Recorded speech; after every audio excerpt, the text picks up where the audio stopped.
Welcome to Dodgers Daily. Casey Porter here. So glad that you decided to tune in. Joined by Coach Holt here on Dodgers Dawgs as part of the Dodgers Daily Network. Hey, I like that, Coach. L.A. right there. Had to work on it. Yeah, whatever. Yeah, absolutely sweet drip right there, Coach. Oh, yeah, man. Always got the Dodger gear. Always ready. Absolutely. Boy, and it was a great night last night. No doubt about that. Dodgers, how about 18 hits, 19 RBIs? Every starter had a hit. You had 6 players that had multi-hit games. You had rookies hitting. You had Hall of Famers hitting. You had just about a little bit of everything last night. No, it's great. It's a great night for the Dodgers. The last 2 nights have been outstanding for the Dodgers, especially last night. I mean, I was doing something else and probably caught up with it about the 4th or 5th inning. We already had 12 hits. Hell, the game was basically over already. And, early on slot against the A's staff. And, again, the last 2 nights, I guess we had 4 home runs the night before, 5 last night. The 4 is a season high. We got season high last night with 5. So, again, there's going to be those naysayers like, well, it's just the A's. We didn't say that the night before they kicked our ass. Right. What we said is it's an exciting young team that I enjoyed to watch play, and I still feel that way. But the Dodgers are obviously a better team, probably the best team in baseball, as we've felt that way for the last 3 years, Case. So I jumped on them, really hit them in the mouth. It's great to see Robo get a win. Great to see Dalton Rushing get in there his first game, and really not a lot of pressure on him after the early inning. So that's good for him to kind of get his feet wet and be able to get some things done. It's interesting that you use the word pressure because to me, your major league debut and that first honeymoon period is like the least amount of pressure you have, because that's like the period of time where Dodgers fans who expect greatness and expect world championships, which is why they are the best fan base on earth, in my opinion. They give you a honeymoon period, like, hey, they know it's going to take a minute to get going. So, Dalton Rushing right now, he can just play free and easy. And then also they're putting him in spots that and having him do things that he's best at. So it's a great situation for him. No, it is. It's like you say, also he is the backup catcher. He's not coming there expected to start. He's coming there to provide backup and give Will Smith hopefully more chances against some time off as the dog days of summer get closer and closer, that sort of thing. But yeah, the no pressure deal, it's great to go out there. Like you said, Casey, you're all the way at honeymoon period. If the Dodgers get beat 19-0 last night, he still has 2 hits. Everybody's still good with Dalton Rushing. At that point, there's no pressure on him yet for that performance. So you're absolutely correct. It's great that he can get in there. And the last 4 innings he catches is a guy he knows very well, is Robo. So it was a great night for the Dodgers and the young kids. And like you said, the Hall of Famers, the 2 broadcasters here in Oklahoma, and everybody all over the Dodger Dogs. It was a great night. Yeah, 100%. And then also, when you look at the way that yesterday went, guess who threw to him to start the game? Matt Sauer. Yeah. And then he had Hyun Soo Kim next to him in the lineup. I don't know right next to it. Well, Red. Yeah, you had Rushing, Outman, and then Kim. So you had Outman behind him, which he's played with in Oklahoma City. Yep. You had Hyun Soo Kim behind Outman. So whenever he's on first base, he's looking at Hyun Soo Kim. Yep. Something he's done all year. He's catching Matt Sauer. Something he's done all year. And then he's catching Justin Robleski, something he's done for 2 years now, or 3 years, however long it's been. So, yes, he was making his major league debut, which is exciting, which is all that. But really, I mean, if you just could clear out the environment around you, it was the Oklahoma City Comets game for him. The Dodgers don't miss on stuff like that. No, it might as well have been in Chickasaw Bricktown Ballpark, Case. The way it went to you got a lot more people there, and you got those beautiful people of Hollywood there too. No, it couldn't be any perfect. Like you said, there's no doubt. The organization knew what they were doing there to get him in there, and as soon as they could, and I'm sure they weren't lost on the fact, like what you just said. He looks around and everything's the same except there's 50,000 people instead of 500 or whatever we get it in Chickasaw sometime. But, so it was a great evening for that young man. He got 2 hits. I saw a picture, had most of his family there from Memphis. And, I know you guys, I know you and Austin and several people way smarter than I am talked about, the situation with Barnes being DFA'd and everything. I just go back to the same old thing. Our front office is the best in the business. They've proved it for the last several years, from top on down, from ownership to management to everything. And I just trust them that they made a decision. That's a hard decision. No. To let Austin Barnes go? Hell, we love him. Everybody loves Austin Barnes. He's a Dodger through and through. That's a hard decision, but as you've said on several times on this broadcast case, the Dodgers aren't afraid to make those tough decisions. Nope. They do it when they have to. And here's the other part of it that we can't take for granted. They believe, and they are a hell of a lot smarter than I am, they believe Dalton Rushing is ready to be a major league catcher. That's why they made the move, not to be a good old boy, not to, keep him happy. They made the move because they feel that's the best way to help this ball club and that young man's ready. They got tough decisions coming again. You mentioned it before. When we start getting some guys back, what do you do with Kim? He's wore out since been up. So Dodgers fans will riot like no other if Hyun Soo Kim comes back to Oklahoma City and Chris Taylor's still on this team. And Chris Taylor's not hitting at all. No. As much as they love Chris Taylor, they will riot, Coach. Totally agree. And I feel the same way they do. I feel the same way you do. I'm not saying you feel that way, but I feel the same way they do. Again, it's another situation. I love Chris Taylor. We love Chris Taylor. But, the proof is in the pudding. It's right there in front of you. I totally agree. They got some more tough decisions coming up that they're going to have to make. And you're right. That's going to be, if it goes the other way, if it goes south and Kim goes back to Oklahoma City, there will be an uprising. I mean, again, what are you going to do? They're not going to quit going to games, right? Quit being Dodger fans, but they're sure going to be pissed off. But that's a credit to Kim. It's a credit to Rushing. Those kids have not only earned that shot. We said it before, the pitchers back 2 years ago. You had to bring guys up because of injuries, but they earned those shots. And some of them are still in the big leagues because of the shots they got then. So, those sort of things are coming up, and I feel totally comfortable with the Dodgers front staff. I may not agree to everything either. I may not agree to everything Dave Roberts does.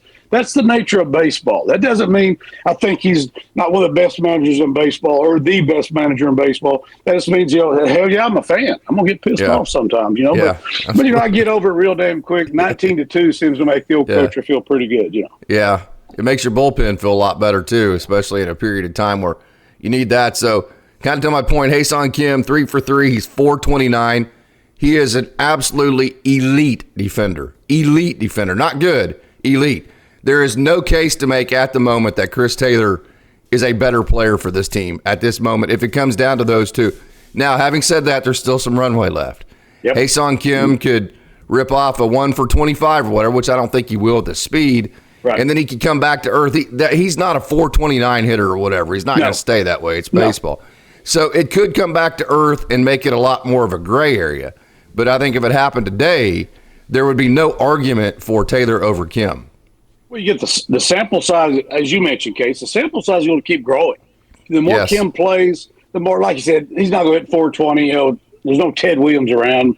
George Brett was the closest thing we ever seen to that. He didn't make it quite much. But anyway, he's not going to stay there. But the sample size keeps getting larger, and he's still performing there. He's going to earn that position. He's going to earn that right, and he can play some multiple positions too. So he's kind of the same player, only younger. And at this point, he's performing better. So we talked about on the last podcast I think it was a couple more ago that we talked about Max Muncy needed to be a run producer. That's great to see. Yes. He's showing signs, not just the home runs, but he's showing signs of doing that. And we know he's a professional hitter. He's been a run producer for the Dodgers. He's not going to hit 300, but we need him around 240, 250 and being a run producer like he has been in the past. Or at least 220, 230. I mean, he's over 200 now. So, it's looking up, and Pages is continually, he's getting close to 300. So the bottom of the order that we had talked about, I know that's another discussion, but it's starting to show signs. And once he comes around, he's hitting 4 holes, I guess, last night or whatever, the day before. And,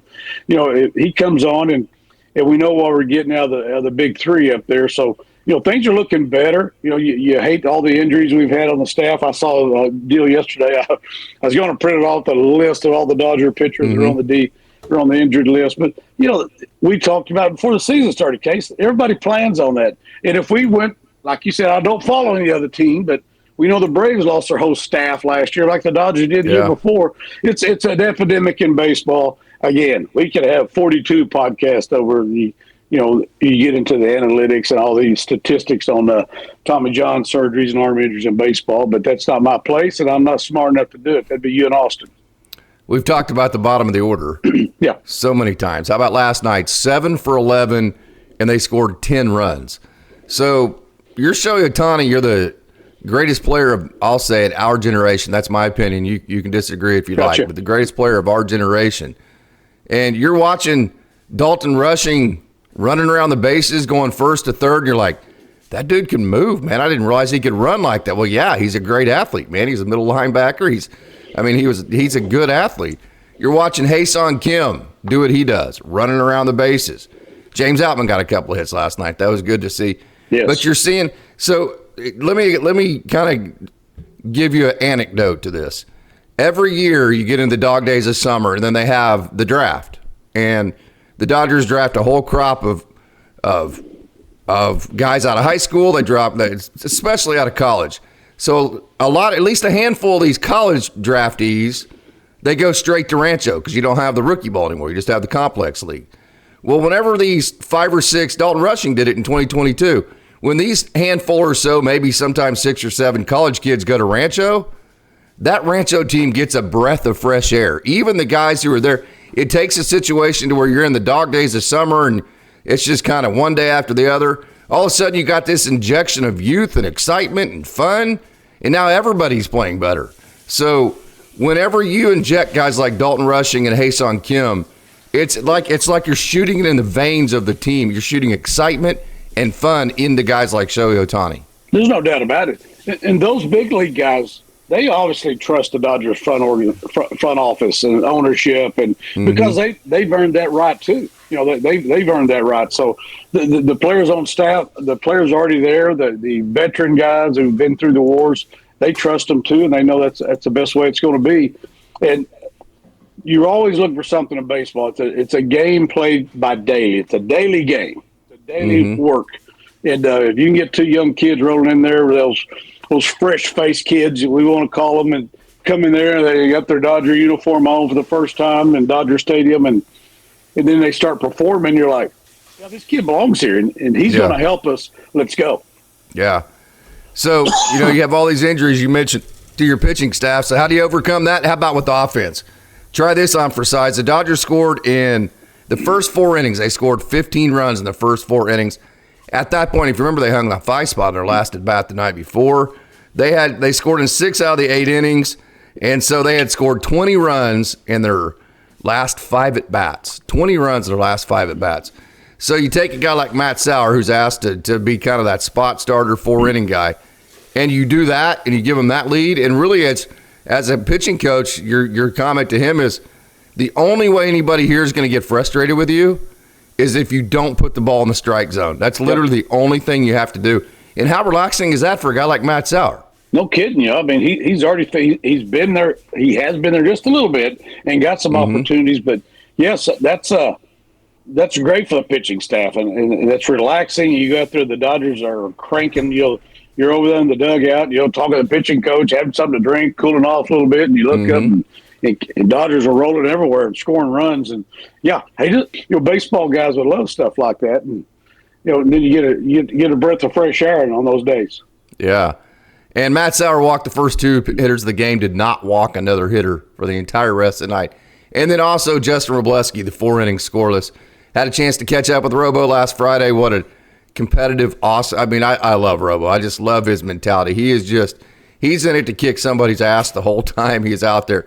So there's a term called garbage buckets. Like, hey, this guy only scores whenever the team already has the game. Trust me, these were not garbage buckets for Justin Robleski. When you're in his situation, you're fighting like hell to get back up with and you see yourself as a major leaguer, which he does.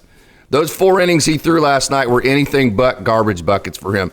They meant the world to him. He was competing. Of course, he's going to compete every time if you play marbles. But I promise you, he was competing in those innings the same way he would be if the Dodgers were trying to make the World Series for him. So those were not garbage buckets for Justin Robleski.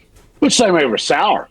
Sauer's had a little bit. There's no such thing for those guys. They're fighting for their professional life. What was Robo? 45 pitches, 32 strikes, something like that. It's off the charts. It was great. I think he had 4 Ks, no walks, 1 hit. It's a great performance. Again, hell, it's just the A's. Bull crap, they're 22, and I guess they're 22 now, but they're a hell of a lot better than a lot of other teams in the big leagues. So, that's great performance for the Dodgers last 2 nights. But yeah, for Robleski, Sauer, those guys, anytime they step on the mound, There's no garbage buckets for them. No matter the scoreboard means nothing at that point. No, not to him. He walks out there and pisses down his leg the first inning or two, even though they're way ahead. He's got a longer rope last out, obviously because of the score, but the longer rope doesn't mean that the staff, the powers that be, are sitting there going, "Damn, this guy ain't ready." Right. Hell, it's still the guys who are making the decisions are evaluating you. That's the part about it. He knows he's being evaluated hard by the staff. They're not looking at the damn score either. They're watching Robo pitch. We brought him up, and we saw this a couple years ago with a great performance by the kids out of Oklahoma City who saved our bacon, even though we lost the first round. But, I'm not bitter or anything about that case, by the way. I don't know if I've told you that. But so great for him and great for Sauer, those guys. And you got to have it. This we'll see the dividends of this later on this weekend and next week. We talk about the domino effect all the time. Everybody gets it. Yeah. Last thing, I want to circle back to Austin Barnes. So let's think about this. He's got to win. He's got to catch the last pitch of a World Series. Saved our ass in 2020. Remember, Will Smith was struggling to work defensively, basically. Okay, he's got to be a big part of 2 world championships. He's got to be the personal catcher of a Hall of Famer in Clayton Kershaw. He's gotten to catch so many great pitchers with the Dodgers. He's gotten to make $17 million or whatever it is he's made. He set himself up to be a manager for whatever team he wants to, hopefully for the Dodgers someday. He's from the Riverside, California, so he's a legend in Southern California forever, okay? So there's not a whole lot to feel sorry for Austin Barnes about. Austin Barnes has been one of the most blessed human beings to ever walk the face of the earth. So while it's tough always to say bye to somebody, it's not tough in the sense that he has been blessed. No, a lot of ways, blessed, earned his stripes, however you want to put it. This guy has earned everything he's got. And he's performed well. And like you said, he's been a part of some of the biggest moments in recent Dodger history. And been so important to Will Smith. That's something you mentioned people forget about. He's been very important for Will Smith. Was last year. Will was winding down. He was wearing down a little bit in the dog days of summer, and you had a guy that was able to come in and give you some quality outings. And I know every team's got a backup catcher, but they don't necessarily mean they want to play them. I know Yadi Molina had a backup catcher. I can't tell you who the hell it was. It doesn't matter, but because he played most of the time. So, so that's it's a hard decision. I know everybody. I saw a bunch of stuff on social media. We're all in, man. We're all in, like you said. This guy may be a major league manager at some point. Nothing else. If his worst case scenario is he's highly respected as a human being, highly respected as a baseball person, and like you said, a legend in Southern California. That's a pretty damn good resume he's thrown up there. So wish nothing but the best of luck for Austin Barnes. He's always going to be a Dodger to us, Dodger for life, man, and best of luck to that young man. Hey, Coach, I love you. I love seeing your face first thing in the morning. So thanks so much for joining, man. Hey, I love you too, Case. Love your family. Love those Dodger dogs you're fixing to take for a walk there. And I love our Dodger dogs on our podcast crew. And love our Dodgers, and it's a great day. It's Friday. It's a beautiful day at Oklahoma. I already walked outside, full moon, cool, fresh air, and I know it's a beautiful day in Southern Cal. So let's go Dodgers. Fans, we still have a lot to get to, so stick around because we have a lot to talk about with all the action down on the farm and the Dodgers minor league system last night. So with that, let's not waste any more time. Let's get right to it, and let's take a trip down on the farm.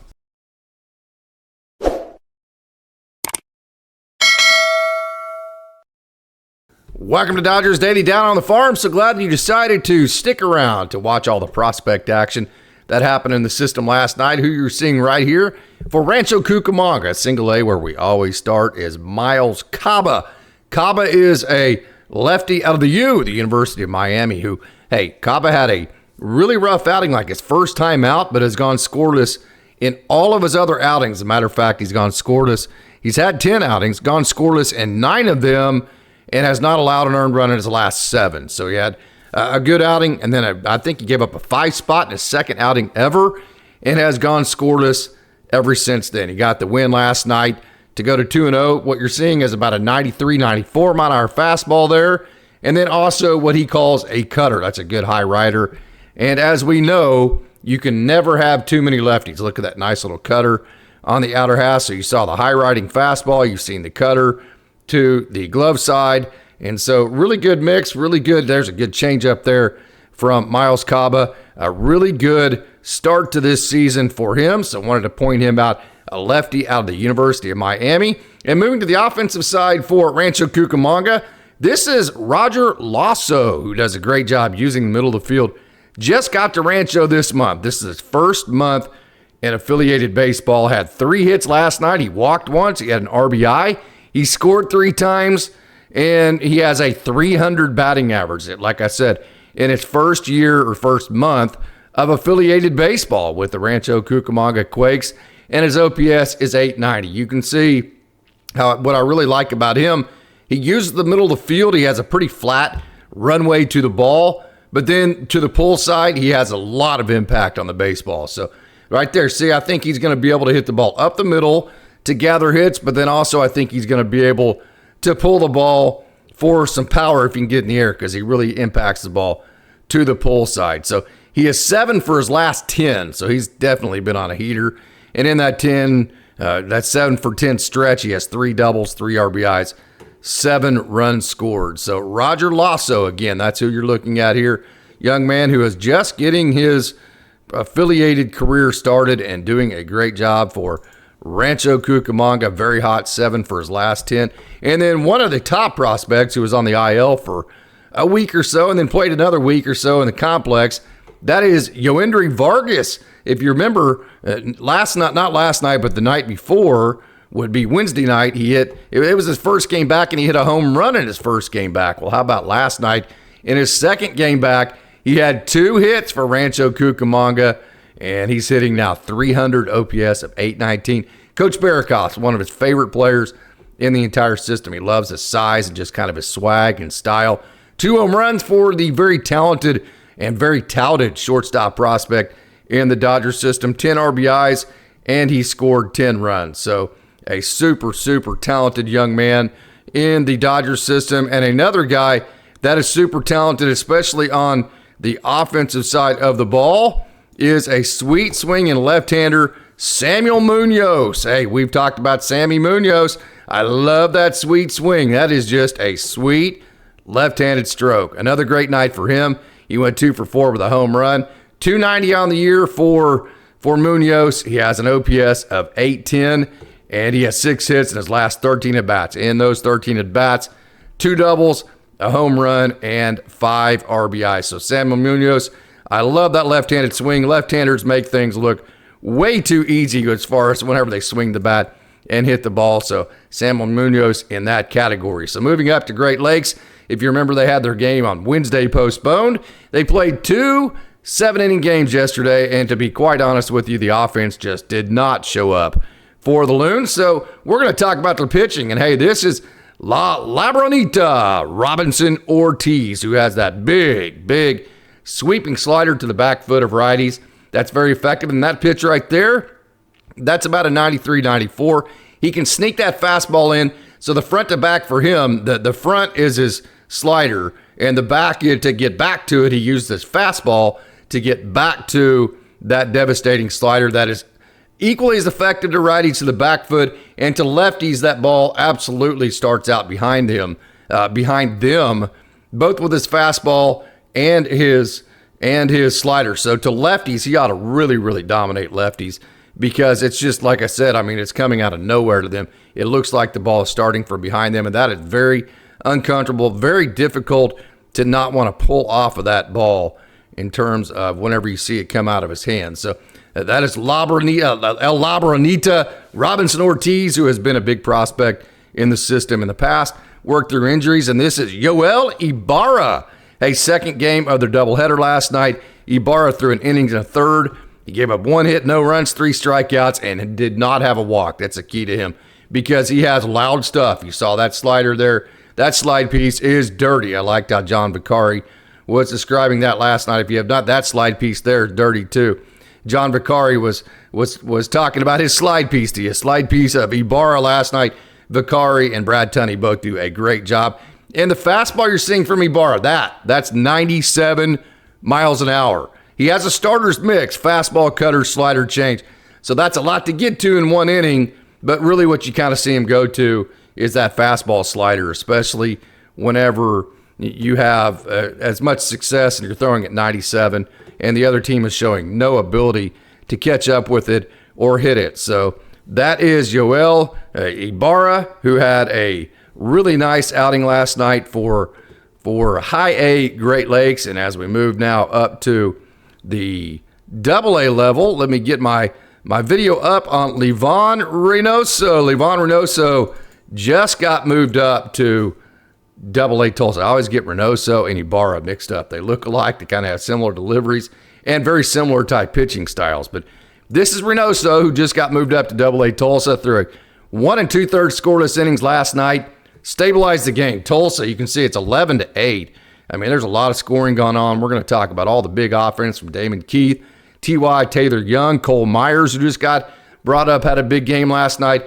So all Tulsa needed was like one pitcher to come in and stabilize things, and that's what Ibarra did for an inning and 2/3 last night. And so Renoso has been very good. Of course, he's another one of these guys, 97, 98, something like that, good slider, and just has to keep the ball in the strike zone. His only issues has been he walks too many guys. That's a very common theme for the power arms in the system. I mean, the Dodgers, starting with the Major League team, all the way, Rancho's been the best team, but throughout the system, lots and lots of walks. I mean, they have more walks probably than any other organization in baseball. As a matter of fact, I looked about a couple weeks ago, and they were leading, I believe, both all the major leagues, AAA, AA, and High A in walks, and then really kind of saving the bacon was Rancho. I need to check on that again.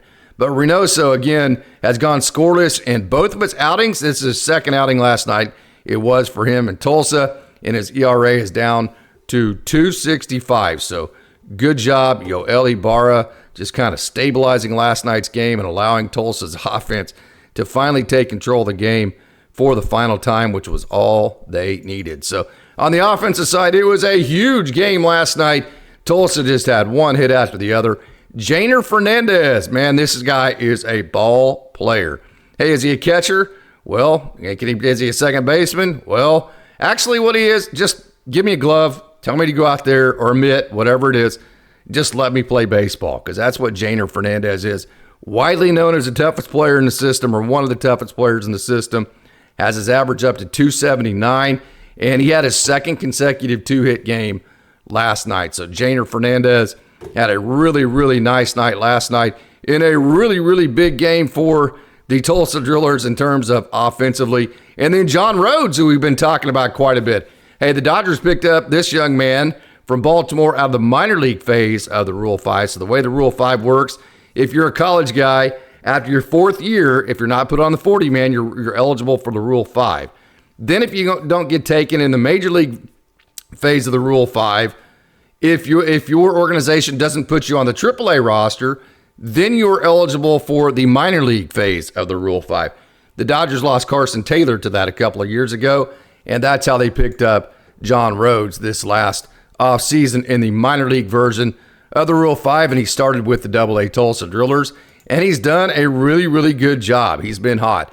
Last night was his third multi-hit game in his last 4 games, and he is 7 for 13, went 2 for 3 last night with a walk, an RBI, and 2 runs scored. So John Rhodes has done a really good job for the AA Tulsa Drillers since coming over again in the minor league phase of the Rule 5 draft. And then, hey, how about the recently promoted Cole Meyers? Look at that stroke. Now, you tell me that's not a good stroke for a young man who is one of the fastest players in the system, hands down. He has a carrying tool known as his speed. And so I'll tell you what, if you can just do that right there, just kind of that Brett Butler hit, that looked like Brett Butler to me right there. Just take the hands and the barrel to the ball, just make contact and use your speed. If Cole Meyers can just do that right there, hit the ball the other way, hit the ball up the middle, put the ball in play, just throw the barrel on the ball and have good offense to match with his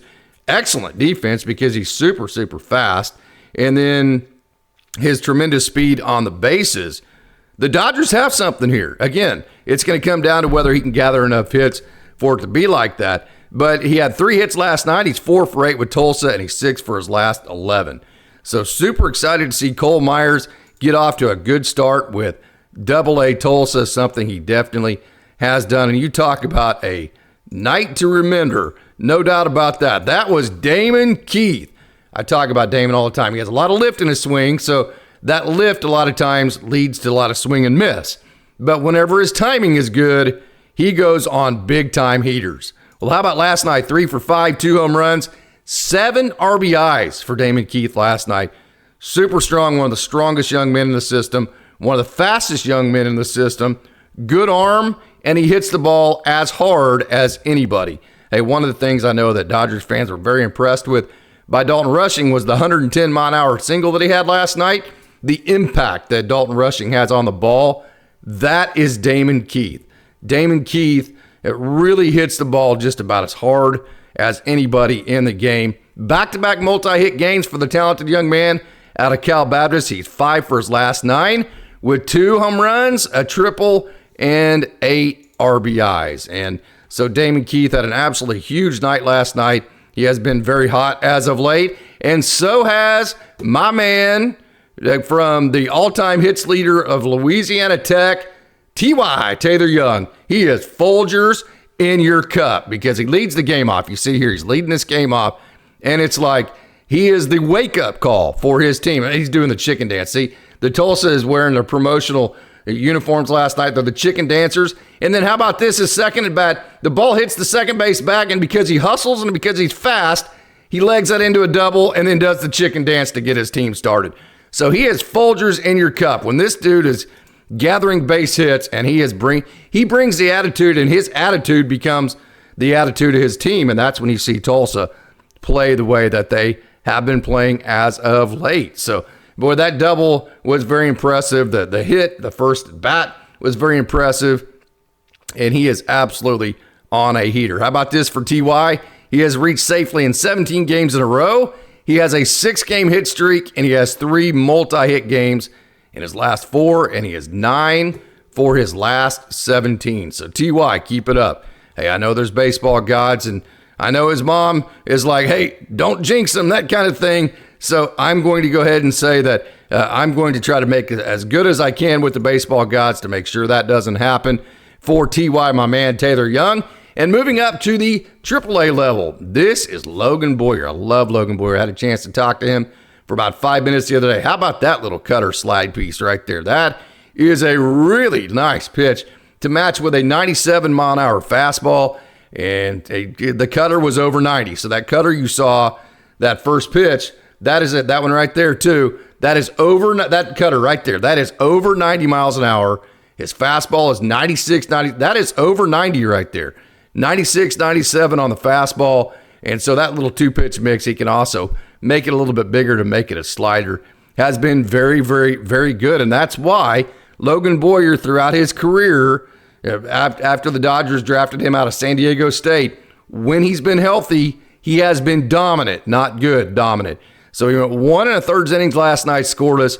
ERA for Logan Boyer down to 2.65, and he's gone scoreless in 4 of his last 5 outings and 7 out of his last 9. So again, we just need Logan Boyer to stay healthy. We need him to continue to throw 90 to 91 mile-an-hour cutters, and we need him to continue to throw the ball at 97, 98 miles an hour, and we need him to continue to dominate. You talk about a dominant arsenal.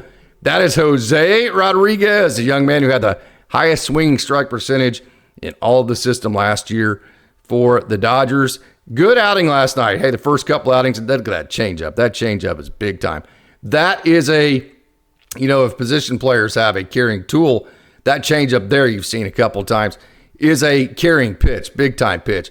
Whenever, especially when you pair it with this fastball that is, 95, 96, somewhere in there, but with over 7-foot extension. Then you also have that changeup to go with it and a pretty dirty slider. And you can see that sinker there that he's throwing. That's a 95-mile-an-hour sinker with a really, really nice turn. So he has a sinker that turns right at 95, 96. Sometimes he can touch a 7, maybe an 8. He has the really, really kind of centerpiece changeup, and then he can also turn the ball left with a slider. So how good is the changeup? How about last night? Every time he threw it, it got a swing and a whiff. 100% whiff rate last night, and that's not a surprise because it's exactly 10 miles an hour off of that sinker. And so that is just, and it has basically the same shape. They both turn right.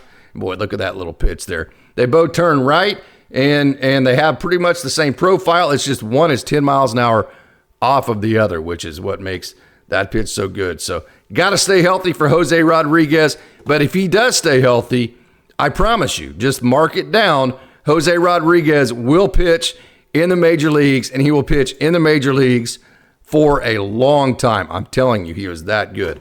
So Alex Freeland, what a night he had last night for AAA Oklahoma City, and it's good to see because he had been struggling as of late. Hey, it's ebbs and flows. It's exactly what the baseball in general is. When you play 6 months, you're going to have ups, you're going to have downs. That's why if you're in the game, the first thing you're taught is to not get too high or not get too low. Of course, he had some luck last night. Tough guy. That center fielder, actually, that was the second ball of the evening that he had not picked up. So kind of got lucky there, but hey, it was a good night for Alex Freeland, no doubt about it. 2 multi-hit games in his last 3, and Alex Freeland is 7 for his last 12. Freeland came out of the gate very hot. He hit 311 in April.